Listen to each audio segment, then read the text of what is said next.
है, लड़कों को रोज पिटवाती है।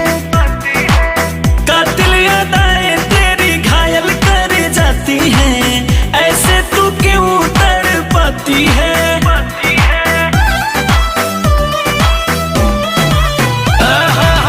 ब्यूटी बना के बेबी कॉलेज में तू आती है, लड़कों को रोज पिटवाती है।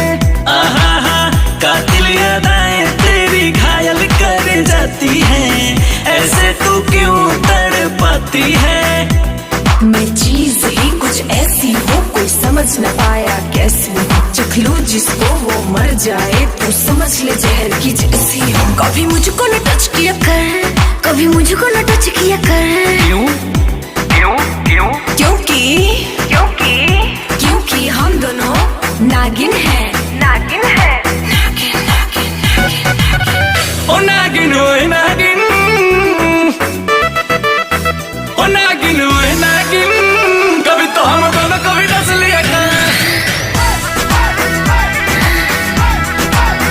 ओ नागिन ओए नागिन, कभी तो हम दोनों कभी डस लिया कर।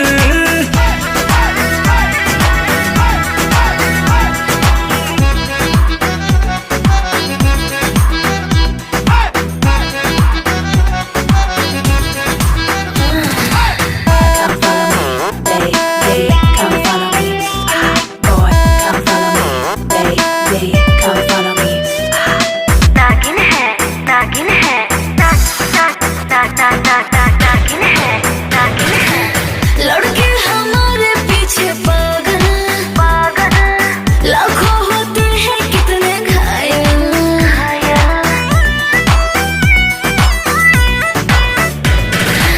लड़के हमारे पीछे पागल लाखों होते हैं रोज घायल।